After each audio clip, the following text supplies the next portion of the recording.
বিশ্বকাপ ফুটবল মানেই অন্যরকম উন্মাদনা। ব্যস্ততার মাঝেও সেই উন্মাদনায় অজান্তেই পা চালান এক সময়কার তুখর ফুটবলার ও জাতীয় সংসদের স্পিকার হাফিজউদ্দিন আহমেদ। তার ভাষায় ফুটবলের জাদুকর মেসি ভিন্ন গ্রহের খেলোয়াড়। তবে এবারে ট্রফি স্পেনের হাতে উঠুক এমন প্রত্যাশা তার। বিস্তারিত জিয়াউল হক সবুজের রিপোর্টে। বিশ্বকাপ এলেই বদলে যায় বাংলাদেশের দৃশ্য। পছন্দের দলের জার্সি বা পতাকায় রঙিন হয়ে ওঠে তরুণরা, মেতে ওঠে রাতভর ফুটবলের উন্মাদনায়। মাঠে না খেললেও ফুটবলের আবেগে যেন বিশ্ব চ্যাম্পিয়ন বাংলাদেশ।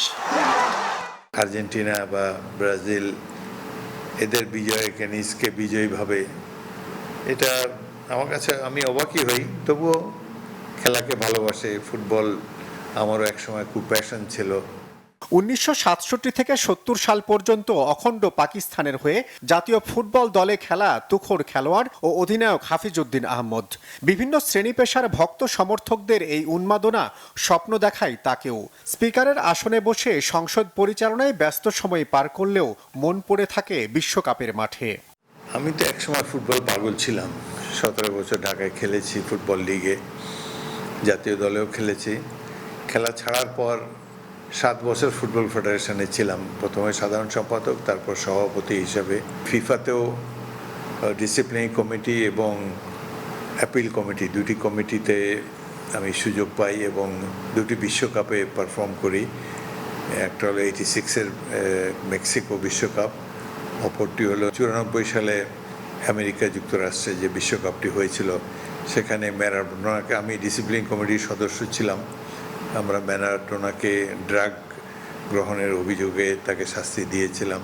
এবারের বিশ্বকাপে নতুন দলের নৈপুণ্যে সন্তুষ্ট হাফিজউদ্দিন আহমেদ জানান বিশ্বকাপ নিয়ে তার ব্যক্তিগত প্রত্যাশার কথা। ফাইনালে তো দুই দলই সমান সমান, তো আমি চাই একটা নতুন দল এবার জিতুক।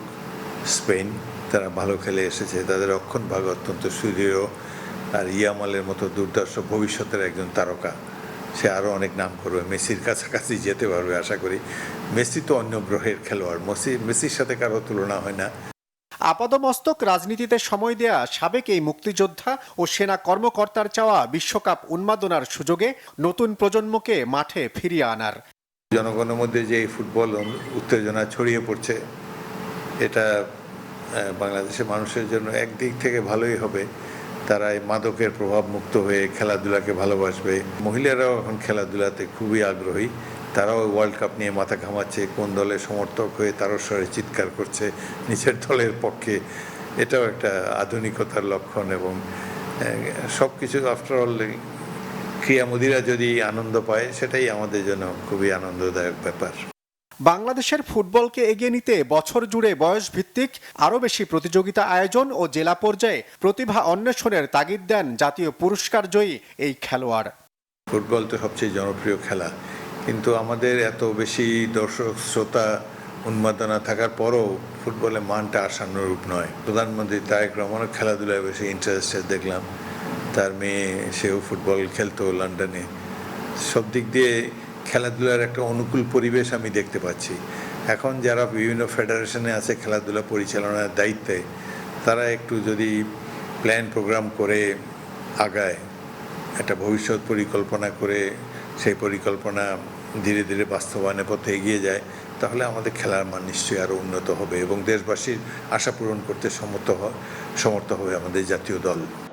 বিশ্বকাপের ট্রফি এবার কার হাতে উঠবে সেই প্রশ্নের কৌশলী উত্তর দেওয়ার পাশাপাশি পছন্দের দলের কথা নিঃসংকোচে জানান স্পিকার হাফিজউদ্দিন আহমেদ।